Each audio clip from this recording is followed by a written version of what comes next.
गुर्जर आरक्षण आंदोलन फिर गरमाया। कांग्रेस पर फिर सवाल। राजस्थान में एक बार फिर गुर्जर आरक्षण आंदोलन की मांग जोर पकड़ रही है। राजस्थान के इतिहास में गुर्जरों के अनवरत होते आंदोलन कभी राजनीति की भेंट चढ़े तो कभी प्रशासन ने लाठी का डर दिखाकर दबा दिए, लेकिन गुर्जर आरक्षण आंदोलन हर बार नए कलेवर में पहले से अधिक मजबूत होकर खड़ा हुआ। एक बार फिर भाजपा की ओर से देवली उनियारा सीट से चुनाव लड़ चुके कर्नल किरोड़ी सिंह बैंसला के बेटे और गुर्जर आरक्षण संघर्ष समिति के अध्यक्ष विजय बैंसला ने 8 जून को पीलूपुरा में महापंचायत का ऐलान किया है। इसी महापंचायत में समाज की मांगों को लेकर निर्णय होगा और आगे के आंदोलन की रूपरेखा तय की जाएगी। इन सब के बीच कांग्रेस दूर खड़ी होकर आंदोलन को देख रही है। वह कांग्रेस जिसने कभी गुर्जर आरक्षण के नाम पर राजनीतिक रोटियां सेकी, गुर्जर मुख्यमंत्री बनाने के झूठे वादे किए, तो कभी आंदोलन को समर्थन देकर वोट बटोरे।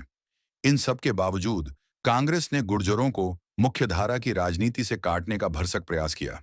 राजेश पायलट के जरिए आंदोलन को समर्थन देकर कांग्रेस ने गुर्जरों को अपने पक्ष में करने की कोशिश की, तो आलाकमान को यह पसंद नहीं आया।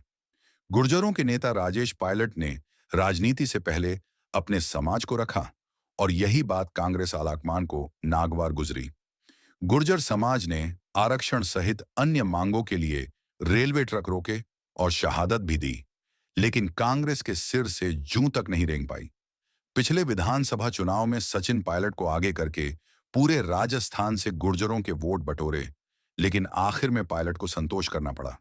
कांग्रेस ने सचिन पायलट को गुर्जरों का नेता समझकर आगे तो किया, लेकिन कभी वह सम्मान नहीं दिया जिसके वह हकदार थे। अशोक गहलोत ने तो पायलट की राजनीति हत्या का प्रयास भी किया। वे चाहते थे कि सचिन पायलट को सियासत से बाहर धकेलकर वह गुर्जरों के रूप में मिली चुनौती से निपट जाएंगे। गुर्जरों को राजनीतिक रूप से बेबस करने के लिए कांग्रेस ने आरक्षण का मामला कोर्ट तक में पहुंचा दिया। गहलोत की जादुई छड़ी का वार एक नहीं कई बार उफनते हुए गुर्जर आरक्षण आंदोलन को ठंडा करने के काम आया। गहलोत ने गुर्जरों को आश्वासन देकर आंदोलन तो समाप्त करवा दिया, लेकिन मामला भेज दिया कोर्ट में। गोपालगढ़ में अपने हितों की रक्षा करते हुए जब 10,000 लोग इकट्ठा हुए, तो गहलोत ने उसे बड़ी बेरहमी के साथ दबा दिया और लाठीचार्ज तक करवा दिया। इस दौरान वर्तमान मुख्यमंत्री भजनलाल शर्मा का नाम भी पुलिस एफआईआर में दर्ज हुआ। इसके अलावा भीलवाड़ा में गुर्जर समाज के देवनारायण भगवान मंदिर से जुड़े विवाद को लेकर चल रहे आंदोलन को कुचलने का प्रयास भी गहलोत ने किया। गहलोत ने सत्ता में रहते हुए उन सभी गुर्जर नेताओं के पंख कतरने की कोशिश की जो सचिन पायलट के जरिए कांग्रेस में रहकर राजनीति करना चाह रहे थे। गुर्जर आरक्षण आंदोलन के समय भी अशोक गहलोत ही थे जिनकी सरकार ने आरक्षण की मांग को ठंडे बस्ते में डाल दिया।